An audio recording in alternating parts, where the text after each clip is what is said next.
கிறிஸ்துவுக்குள் மிகவும் பிரியமானவர்களே, உங்கள் எல்லாரையும் ஓய்வு நாள் பள்ளி பாடத்திற்கு அன்போடு நான் வரவேற்றுக் கொள்கின்றேன். 2026 ஆண்டின் முதல் காலாண்டிலே நாம் இருக்கிறோம். பிலிப்பியரிலும் கொலோசையரிலும் கிறிஸ்து என்ற தலைப்பில் நாம் பாடங்களை படித்து கொண்டிருக்கின்றோம். இன்றைக்கு இந்த வாரத்திற்குரிய பாடம் நமக்கு 3வது பாடம், ஜீவனும் மரணமும், லைஃப் அண்ட் டெத் என்று தலைப்பு கொடுக்கப்பட்டிருக்கிறது. மனப்பாட வசனம், கிறிஸ்து எனக்கு ஜீவன், சாவு எனக்கு ஆதாயம் என்று பிலிப்பியர் 1ஆம் அதிகாரம் 21ஆம் வசனத்தில் பவுல் அழகாக சொல்லுகிறார். ஜீவனும் மரணமும். அன்பானவர்களே, பொதுவாகவே நம்ம என்ன ஒரு வாசகம் கேட்டிருக்கிறோம் அப்படின்னா, பிறப்பு என்று ஒன்று இருந்தால் இறப்பு ஒன்று இருக்கத்தான் செய்யும். So death is a part of life. மரணம் என்பது நம்முடைய வாழ்க்கையின் ஒரு பகுதி அப்படின்னு பொதுவாக எல்லாரும் சொல்லுகிறோம். ஆனால் அதில் மிகப்பெரிய தவறு அடங்கி இருக்கிறது. ஏன் அப்படின்னா, தேவன் இந்த உலகத்தை படைத்த பொழுது அதில் மனிதனையும் தம்முடைய சாயலாக படைத்தார். ஆகவே மனிதன் மரிக்க வேண்டும் என்ற திட்டத்தோடு தேவன் படைக்கவில்லை. So death was not a part of God's plan. தேவனுடைய திட்டத்தில் மரணத்திற்கு ஒரு இடம் இருக்கவே இல்லை. என்ன ஆச்சு? மனிதன் கடவுளுடைய வார்த்தையை மீறினான், பிசாசுக்கு இடம் கொடுத்தான், ஆகவே பாவத்தில் விழுந்து போனான். பாவத்தினால்தான் மரணம் மனிதனுக்கு, மனுக்குலத்திற்கு உண்டாயிற்று அப்படின்னு பைபிளில் நம்ம படிக்கிறோம். நீங்கள் பைபிளில் கூட பாருங்கள், எபிரேயர் 2ஆம் அதிகாரம் வசனம் 14-15 படித்தீங்க அப்படின்னு சொன்னால், மரணத்திற்கு அதிகாரியான பிசாசு அப்படின்னு படிக்கிறோம்.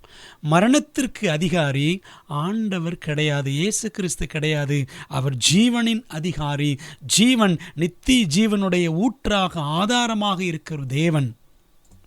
ஆகவே மரணம் என்பதற்கு தேவன் காரணர் அல்ல, மனிதனே அதற்கு காரணம். அவனுடைய சாய்ஸ், மனிதனுடைய சாய்ஸ். அவன் பிசாசுக்கு இடம் கொடுத்தான், மரணம் அவனுக்கு வந்து விட்டது. ஆகவே மரணம் என்பது வாழ்வின் ஒரு பகுதி என்று நாம் சொல்ல வேண்டிய அவசியமே கிடையாது. ஆண்டவர் நமக்கு ஜீவனை கொடுக்க இந்த உலகத்திற்கு இறங்கி வந்தார். அந்த ஆண்டவருக்காக பவுலும் தன் ஜீவனை கொடுப்பதற்கு ஆயத்தமாக எப்பொழுதும் இருந்தார் என்பதைத்தான் நாம் இன்றைக்குரிய பாடத்தில் படிக்கிறோம். இன்றைக்குரிய பாடத்தில் நம்முடைய ஃபோக்கஸ் பிலிப்பியர் 1ஆம் அதிகாரத்தில் வசனம் 19-30 வரைக்கும் கவனம் செலுத்தி படிக்க போகிறோம். ஒவ்வொரு பாடத்திலும் நாம் முக்கியமான வார்த்தைகளை, முக்கியமான கருத்துக்களை நாம் கற்றுக்கொள்ள வேண்டும்.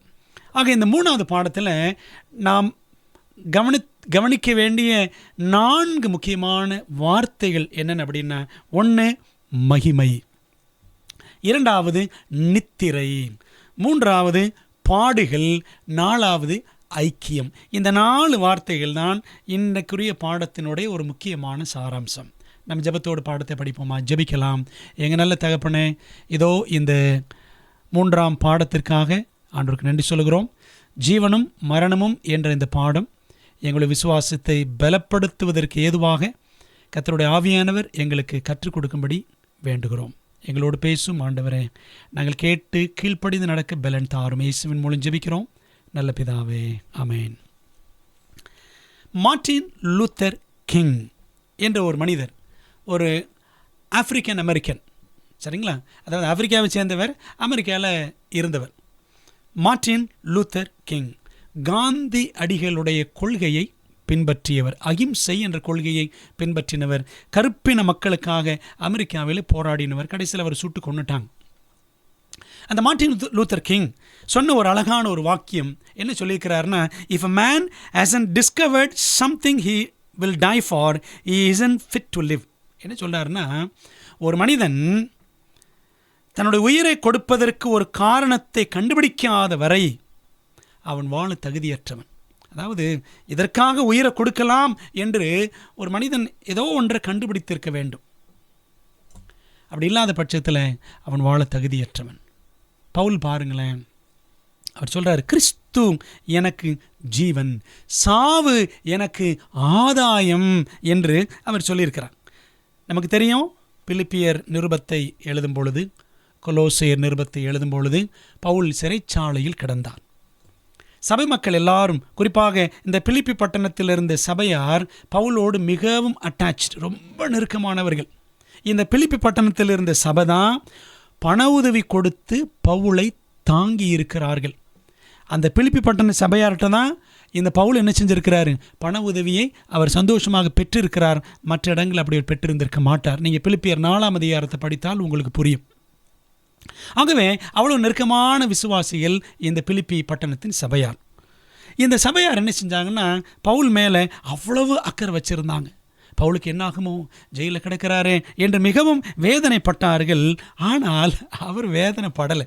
பவுல் அவர் மிகவும் சந்தோஷமாக இருந்தார். எப்படி சந்தோஷமாக இருந்தார்னா, கர்த்தருக்குள் சந்தோஷமாக இருந்தார். பிலிப்பியர் 1ஆம் அதிகாரம் வசனங்கள் 19-20 பாருங்களேன். அது உங்கள் வேண்டுதலினாலும் இயேசு கிறிஸ்துனுடைய ஆவியின் உதவியினாலும் எனக்கு ரட்சிப்பாக முடியும் என்று அறிவேன். நான் ஜெயிலில் கிடக்கிறேனே, இது எனக்கு தேவனுடைய கிருபையினாலே, நீங்கள் செய்கிற ஜெபங்களினாலே, ஆவியான ஒரு உதவியினாலே எனக்கு ரட்சிப்பாய் முடியும். நான் சிறைச்சாலையில் கிடக்கிறேன், ஒருவேளை எனக்கு மரணம் உண்டாகுமோ என்று நீங்கள் கலங்குகிறீர்கள். அது எனக்கு ரட்சிப்பாய் முடியும். என்ன அர்த்தம் ரட்சிப்பாய் முடியும் அப்படின்னா, நான் ஒருவேளை மறிக்க நேரிட்டால் பாடுகளிலிருந்து எனக்கு விடுதலை கிடைத்துவிடும். சரிங்களா? அது மட்டும் இல்லை, சாத்தான் இனிமேல் சோதிப்பதற்கு வாய்ப்பு இருக்குமா? வாய்ப்பு இருக்காது. அவருடைய மரணம் அநேகருக்கு ஒரு சாட்சியாக, அநேகர் ரட்சிக்கப்படுவதற்கு ஒரு ஏதுவாக இருக்கும் அல்லவா? இந்த பவுலுக்கு ஜீவனா மரணமா என்ற ஒரு சூழ்நிலை இந்த சிறைச்சாலையில் இருந்த நாட்களிலே அவருக்கு இருந்தது. இதை குறித்து இந்த பிலிப்பி பட்டணத்து சபையார் மிகவும் கலங்கி இருந்தார்கள். 20ஆம் வசனம், நான் ஒன்றிலும் வெட்கப்பட்டு போகாமல் எப்பொழுதும் போல இப்பொழுதும் மிகுந்த தைரியத்தோட ஜீவனாலாகிலும் சாவினாலாகிலும் கிறிஸ்து என் சரீரத்தினாலே மகிமைப்படுவார் என்று எனக்கு உண்டாயிருக்கிற வாஞ்சைக்கும் நம்பிக்கைக்கும் தக்கதாய் அப்படி முடியும். ஜீவனோ மரணமோ என்ன நேரிட்டாலும் கிறிஸ்து என் மூலமாக மகிமைப்படுவார். நான் உயிரோடு இருந்தாலும் சரி, நான் செத்தாலும் சரி, அது தேவனுக்கு மகிமையாக இருக்கும் என்பதில் மிகவும் உறுதியாக இருந்தார் பவுல். விசுவாசியெல்லாம் கவலைப்பட்டாங்க, கலங்கினாங்க, என்னாகுமோ பவுலுக்கு என்று சொல்லி. ஆனால் அவர், எனக்கு என்னானாலும் பரவாயில்ல, அது தேவனுக்கு மகிமையாக முடியும் என்பதில் மிகவும் நம்பிக்கை உள்ளவராக இருந்தார். ஏனென்றால் அவர் எவ்வளவோ பாடுகளை பட்டவர். 2 கொரிந்தியர் 11ஆம் அதிகாரம் நீங்கள் முழுக்க படித்து பாருங்கள். குறிப்பாக 23-28 வசனங்களை படித்து பார்த்தீங்கன்னா எவ்வளோ பாடுகளை பட்டார். முதல் பாடத்தில் நம்ம படித்தோம் எவ்வளவோ பாடுகள். ஆனால் அந்த பாடுகள் அவருக்கு இருந்தாலும் அதை அவர் பெருசாக எடுக்கலை. நீங்கள் 2 கொரிந்தியர் 11ஆம் அதிகாரம் 28ஆம் வசனம் படித்து பார்த்தீங்கன்னா அதில் சொல்லியிருப்பார், எவ்வளோ பாடுகள் இருந்தாலும் எனக்கு சபைகளை குறித்த கவலை, கர்த்தருடைய சபைகளை குறித்த கவலை என்னை மிகவும் நாள்தோறும் நெருக்குகிறது. அவர் ஜெயிலில் கிடந்தாருங்க. ஜெயிலில் கிடந்தாலும் அவருக்கு சபைகளை குறித்த கவலை, ஆத்துமாக்களை குறித்த பாரம், தான் ஆதாயப்படுத்தின விசுவாசிகள் மீதான வாஞ்சை, இதுதான் அவருக்கு அதிகமாக பவுலுக்கு இருந்ததை ஒழிய, நான் ஜெயிலில் கிடக்கிறேனே, நான் செத்து போயிடுவேனோ, இப்படிலாம் அவர் கலங்கவே கிடையாது. நான் மரித்தாலும் உயிரோடு இருந்தாலும் அது தேவனுக்கு மகிமையாக அமையும் என்ற நிச்சயம் பவுலுக்கு இருந்தது. ஆகவே சபைகளை குறித்த கவலை எனக்கு இருக்கு அப்படின்னு சொன்னாரே. அப்படி சொல்லும் பொழுது ஒரு தகப்பனை போல, நீங்கள் பல இடங்களில் நீங்கள் படித்து பாருங்களேன், கிறிஸ்துவுக்குள் உங்களை பெற்றேன் அப்படின்னு சொல்லியிருப்பார். சுவிசேஷத்தினால் கிறிஸ்துவுக்குள் உங்களை நான் பெற்றேன். அது மாதிரி கலாத்தியர் 4ஆம் அதிகாரம் 19ஆம் வசனம் நான் படித்தோம் என்றால் அங்கே ஒரு அழகான ஒரு வாக்கியம் இருக்கிறது. அதை நான் வாசிக்கிறேன். என் சிறு பிள்ளைகளே, பிள்ளைகளேன்னு சொல்கிறார் அப்பா ஸ்தானத்தில், என் சிறு பிள்ளைகளே, கிறிஸ்து உங்களிடத்தில் உருவாகும் அளவும் உங்களுக்காக மறுபடியும் கர்ப்ப வேதனைப்படுகிறேன். ஒரு தகப்பன் ஸ்தானத்தில் இருந்து சபைகள் மீது அவ்வளவு அக்கறை உள்ளவராக இந்த பவுல் விளங்கினார் என்பதில் சந்தேகம் கிடையாது. இன்னும் ஒரு வசனத்தை படிக்கலாம். 1 தெசலோனிக்கேயர் 2ஆவது அதிகாரத்தில் 1 தெசலோனிக்கர் 2 அதிகாரம் 12 வசனம் பாருங்க. தகப்பன் தன் பிள்ளைகளுக்கு சொல்லுகிறது போல நாங்கள் உங்களில் ஒவ்வொருவனுக்கும் புத்தியும் தேர்தலும் எச்சரிப்பும் சொன்னதை அறிந்திருக்கிறீர்கள். தகப்பன் தன் பிள்ளைகளுக்கு சொன்னது போல். அப்போது சபைகளை அவர் ஒரு தகப்பனாக இருந்து பராமரித்தார். அன்பானவர்களே, அப்போ சபையார் பிள்ளைகள் இந்த தகப்பனுக்காக கவலைப்பட்டாங்க. இந்த தகப்பன் இந்த சபைகளை குறித்து கவலைப்பட்டார். இவருக்கு உயிர் போயிருமோன்னு சபையார் கவலைப்பட்டாங்க. ஆனால் பவுல் என்ன கவலைப்பட்டார்னா, சபைகளை குறித்த கவலை. நான் ஆதாயம் பண்ணின பிள்ளைகள், நான் ஏற்படுத்தின சபைகள் கிறிஸ்துவுக்கு சாட்சியாக, கிறிஸ்துவுக்கும் சத்தியத்திற்கும் சபைக்கும் உண்மையாக நிற்கணும் என்பதில், அவர்களுக்கு நான் முன்மாதிரியாக இருக்கணும் என்பதில் அவர் மிகவும் வைராக்கியமாக இருந்தார். அதனால தான் அவரால் சொல்ல முடிஞ்சிச்சு, கிறிஸ்து எனக்கு ஜீவன், சாவு எனக்கு ஆதாயம் அப்படின்னு அவர் சொன்னார். சாவு ஆதாயம். அன்பானவர்களே, முதல் பாடம் படித்தோம் மகிமை. நம்ம உயிரோடு இருக்கிறோம், ஆண்டு உயிரோடு வச்சிருக்கிறாரு. எப்போ போவோம்னு நமக்கு தெரியாது. ஆனால் இருந்தாலும் உயிர் போனாலும் அது தேவனுடைய மகிமைக்கென்று நாம் இந்த உலகத்தில் தீர்மானித்து வாழ வேண்டும். 2வது காரியம், சாவு பற்றி பார்ப்போம். மரணம். சாவு எனக்கு ஆதாயம்னு பவுல் சொல்கிறார். இந்த ஆதாயம் என்ற வார்த்தை ஒரு மிஷனரி சொல் அல்லது ஊழியம் சம்பந்தப்பட்ட வார்த்தை என்று தான் சொல்ல வேண்டும். எப்படியாகிலும் சிலரை ஆதாயப்படுத்தி கொள்ளும்படிக்கு நான் எல்லாருக்கும் எல்லாமானேன் அப்படின்னு 1 கொரிந்தியர் 9 அதிகாரத்தில் பவுல் சொல்கிறார். ஆதாயம் என்பது மிஷனரி சொல். It is a missionary word. நான் ஒருவேளை இரத்த சாட்சியாக மரிக்க நேரிட்டாலும், நான் கைதியாக கிடக்கிற நிலைமையிலேயே மரிக்க நேரிட்டாலும், அந்த சாவு எனக்கு ஆதாயம். என்ன ஆதாயம்? அந்த சாவின் மூலமாக நான் ஆண்டவருக்காக உயிரை கொடுக்கும் பொழுது அது சாட்சியாக அமையும். அநேகர் இயேசுவை அறிந்து கொள்வார்களே, சத்தியத்தை, சுவிசேஷத்தை அவர்கள் ஏற்றுக்கொள்ள ஏது உண்டாகுமே, வழிபிறக்குமே. அதனால தான் அதை, சாவை இந்த பவுல் ஆதாயம் என்று அவர் சொன்னார். So he was sure, Paul was very sure that his death would be a gain for the kingdom of Christ. கிறிஸ்துவின் ராஜ்யத்திற்கு தன்னுடைய மரணம் ஒரு பெரிய ஆதாயத்தை கொண்டு வரும். நிறைய ஆத்துமாக்களை, விலையேற பெற்ற ஆத்துமாக்களை கொண்டு வரும். அதனால தாங்க அவர் சொன்னார், சாவு எனக்கு ஆதாயம். அப்போ பாருங்களேன், இந்த பவுலுக்கு மரணத்தை பற்றி பயமே இல்லை. ஏனென்றால் இந்த மரணத்தை குறித்த பயத்தை நமக்குள்ளே யார் உருவாக்கி வச்சிருக்கிறான்? பிசாசு உருவாக்கி வச்சிருக்கிறான். பாவம் அந்த மரணம் குறித்த பயத்தை நமக்குள்ளே ஏற்படுத்தி வைத்திருக்கிறது. எபிரேயர் 2 அதிகாரத்தில் நாம் படித்தோம் என்றால் 14-15 வசனத்தில் 1-2 வார்த்தைகளை நீ கவனித்து பாருங்கள். எபிரேயர் 2:15 ஜீவகாலமெல்லாம் மரண பயத்தினாலே அடிமைத்தனத்திற்குள்ளானவர்கள் யாவரையும் விடுதலை பண்ணும்படிக்கும் இயேசு அப்படி ஆனார். என்ன ஆனார்? அவர் இந்த உலகத்தில் மனுஷனாக மரிச்சார். அன்பானவர்களே, அப்போ கிறிஸ்துவே உயிரை கொடுத்துட்டார் எனக்காக. ஆகவே இந்த மரண பயம் எனக்கு இருக்க வேண்டிய அவசியம் கிடையாது. ஒருவேளை நான் மரித்தாலும், கிறிஸ்துவுக்குள் மரித்தாலும், அது பரலோக ராஜ்யத்திற்கு ஆதாயமாக இருக்கும் என்பதில் பவுல் வைராக்கியமாக இருந்தார். இந்த பிலிப்பியர் 1 அதிகாரத்தில் ஒரு வசனத்தை பல சபைகளிலே தவறாக போதிக்கிறார்கள், தவறாக புரிந்திருக்கிறார்கள். என்ன அப்படின்னா, பிலிப்பியர் 1 அதிகாரத்தில் வசனம் 22 பாருங்கள். ஆகிலும் சரீரத்தில் பிழைத்திருக்கிறதுனாலே என் கிரியைக்கு பலன் உண்டாயிருப்பதால் நான் தெரிந்து கொள்ள வேண்டியது இன்னதென்று அறியேன். ஏனெனில் இவ்விரண்டினாலும் நான் நெருக்கப்படுகிறேன். இவ்விரண்டுனா என்னது? மரணமா ஜீவனா? இவ்விரண்டினாலும் நெருக்கப்படுகிறேன். தேகத்தை விட்டு பிரிந்து கிறிஸ்துவுடனே கூட இருக்க எனக்கு ஆசை உண்டு, அது அதிக நன்மையாய் இருக்கும். தேகத்தை விட்டு பிரிந்து கிறிஸ்துவுடனே கூட இருக்க எனக்கு ஆசை உண்டு. இந்த வசனத்தை படிக்கும் பொழுது உயிர் போச்சுன்னா உடனே கிறிஸ்துவிடம் போய்விடுவோம், பரலோகத்துக்கு போயிடுவோம், அப்படி இருக்க எனக்கு ஆசை உண்டு என்று சொல்லுவதாக நிறைய சபைகளில் போதிக்கிறாங்க. அப்படி கிடையாது. பவுல் தான் புரிந்திருக்கிற சத்தியங்களுக்கும் தான் எழுதி கொடுத்திருக்கிற நிருபங்களில் இருக்கிற சத்தியங்களுக்கும் முரணாக அவர் பேச மாட்டார். ஆவியானவர் என்றைக்குமே முன்னுக்கு பின் முரணாக அவர் பேசுவதோ எழுத வைப்பதோ கிடையாது. ஏன் அப்படின்னா, பைபிள் சொல்லுது, மரித்தவர்கள் ஒன்றும் அறியார்கள். பிரசங்கி 9ஆம் அதிகாரம் 5-6 வசனங்கள் படிக்கிறோம். பவுலுக்கு அது நன்றாகவே தெரியும். அதான் பவுலுடைய வாஞ்சை என்ன அப்படின்னா, ஒருவேளை நான் மரிக்க நேரிட்டாலும் கிறிஸ்துவோடு கூட இருக்கிற அந்த வாஞ்சையோடு நான் இருக்கிறேன்.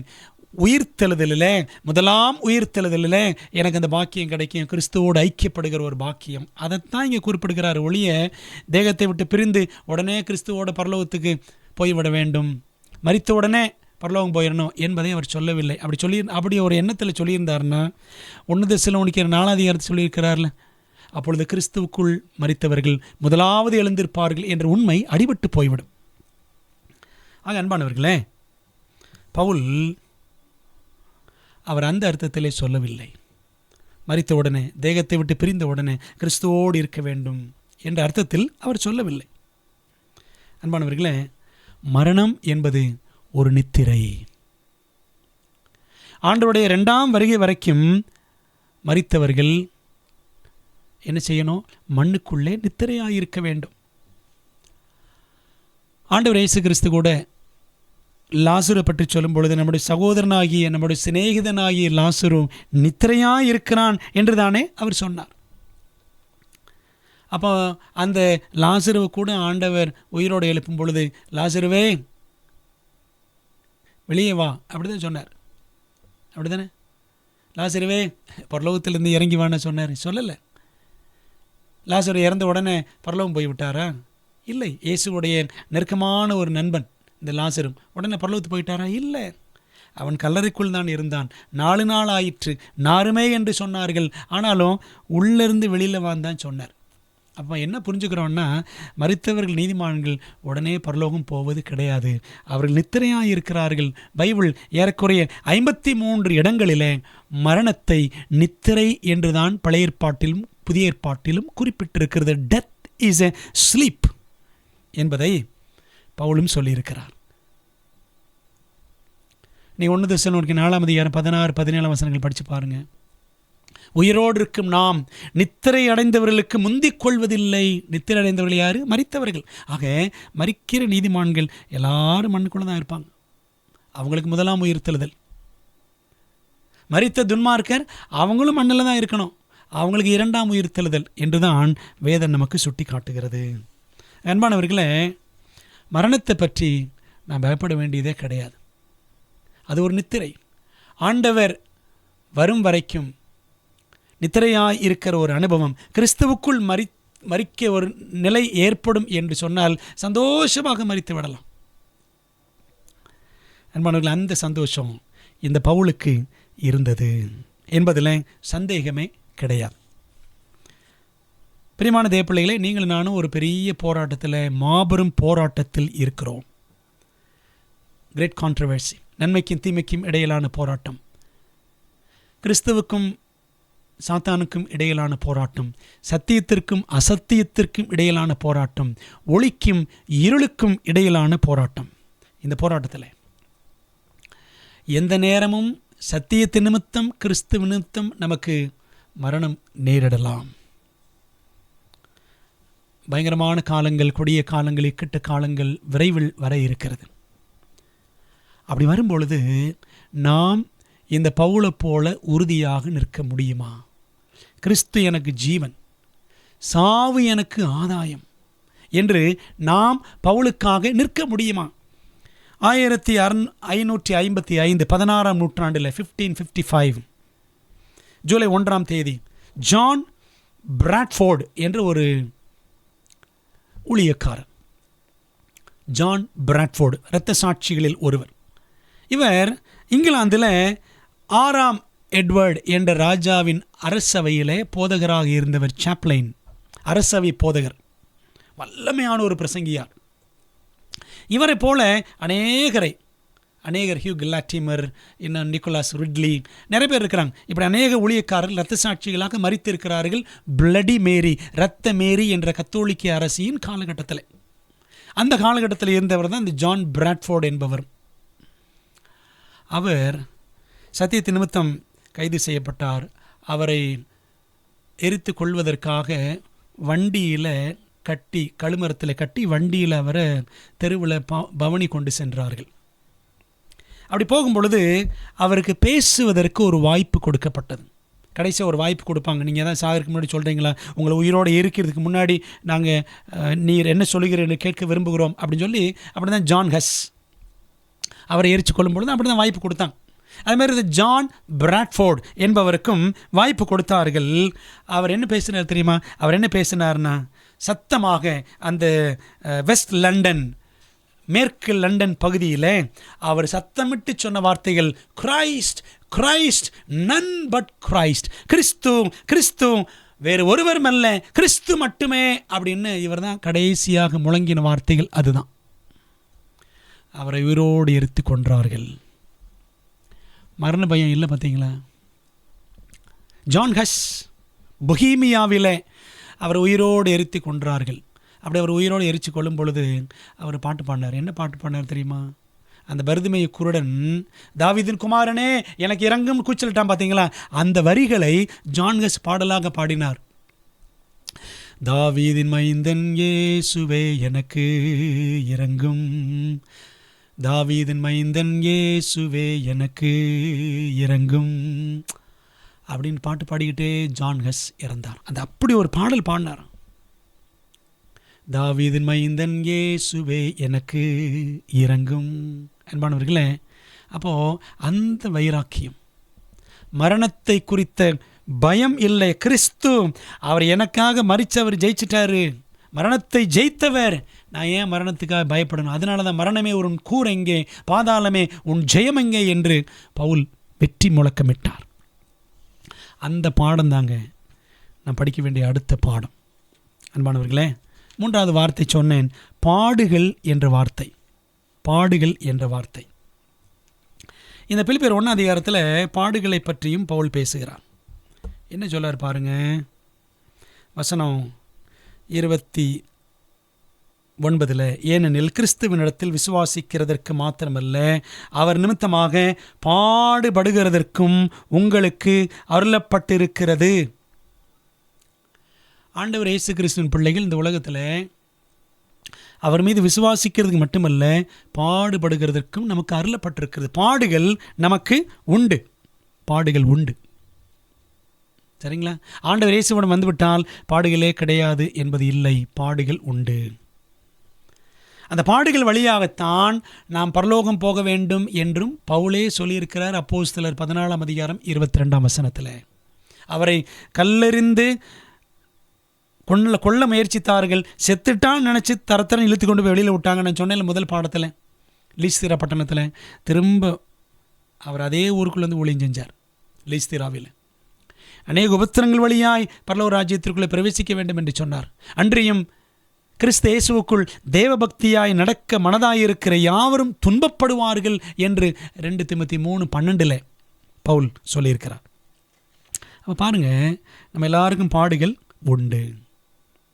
அவரோடு கூட பாடுகளை சகித்தோமானால் அவரோடு கூட ஆளுகையும் செய்வோம் அப்படின்னு பைபிளில் படிக்கிறோம். அன்பானவர்களே, தன் சிலுவையை சுமக்கணும் அப்படின்னு ஆண்டு சொல்லியிருக்கிறார். ஒருவனை பின்பற்ற வர விரும்பினால் அவன் தன்னைத்தான் வெறுத்து தன் சிலுவையை எடுத்துக்கொண்டு என் பின்பற்ற கடவன். சிலுவைனா என்ன? சும்மா சிலுவையை தாலியில் செயினில் மாட்டிக்கிறதா அல்லது நெத்தியில் சிலுவை போடுறதா? அப்படி கிடையாது. தன்னுடைய சிலுவையை எடுத்துக்கொண்டே பின்பற்ற கடவன் அப்படின்னா சத்தியத்தை பின்பற்றுகிறது நிமித்தம் நமக்கு பாடுகள் உண்டு. அந்த பாடுகள் எல்லாம் நாம் என்ன செய்யணும்? சந்தோஷமாக ஏற்றுக்கொள்ள வேண்டும். பாடுபடவும் உங்களுக்கு அருளப்பட்டிருக்கிறது. படித்தோம்ல, பிலிப்பியர் 1:29 அருளப்பட்டிருக்கிறதுன்னு படித்தோம் பார்த்தீங்களா? அந்த இடத்துல இருக்கிற கிரேக்க வார்த்தை என்ன மீனிங்கில் வருதுன்னு, என்ன அர்த்தத்தில் வருதுன்னா, it is gifted to you to suffer for Christ and is gospel sake. அருளப்பட்டிருக்கிறதுன்னா அவருடைய நாமத்து நிமித்தம், சத்தியத்து நிமித்தம், விசுவாசத்து நிமித்தம் நீங்கள் பாடுபடுவதற்கு உங்களுக்கு கொடை அளிக்கப்பட்டிருக்கிறது, உங்களுக்கு வரம் கொடுக்கப்பட்டிருக்கிறது. ஆண்டவருக்காக பாடுபடுவது நம்முடைய வரம், நம்முடைய பரிசு. அன்பானவர்களே, இதுவரைக்கும் என்ன பாடு ஆண்டவருக்காக பட்டோம்? ஒரு பாடும் படலை. ஆனால் பவுலை போல பாடுகள் படுவதற்கும் நாம் மனதிலே ஆயத்தப்பட வேண்டும். அன்பானவர்களே, ஆண்டவர் நம்ம கொடுத்துருக்கிற இந்த சத்தியங்கள் எல்லாவற்றிலும் நம்ம உண்மையாக நிலைச்சிருக்கணும். 28ஆம் வசனத்தினுடைய 27ஆம் வசனத்தினுடைய பிற்பகுதி பாருங்களேன். எவ்விதத்திலும் நீங்கள் கிறிஸ்துவின் சுவிசேஷத்திற்கு பாத்திரராக மாத்திரம் நடந்து கொள்ளுங்கள். சுவிசேஷத்திற்கு பாத்திரராக மாத்திரம் நடந்து கொள்ளுங்கள் அப்படின்னு சொல்கிறார். ஆண்டவர் நமக்கு ஒரு சத்தியம் கொடுத்துருக்கிறாரு. இந்த சத்தியத்தில் நாம் பாத்திரவான்களாய் நடக்கணும். பாத்திரவான்களாய் நடக்கிறது என்ன அர்த்தம் அப்படின்னா, பாடத்தில் கொடுக்கப்பட்டிருக்கிறது, அவருடைய பரலோகத்தின் குடிமக்களாக நாம் நடந்து கொள்ள வேண்டுமா. பரலோக குடிமகன், பரலோக பிரஜைகள் எப்படி இருப்பாங்க அப்படின்றத மலைப்பிரசங்கத்தில் மத்திய 5, 6, 7 அதிகாரங்களிலே ஆண்டவர் இயேசு கிறிஸ்து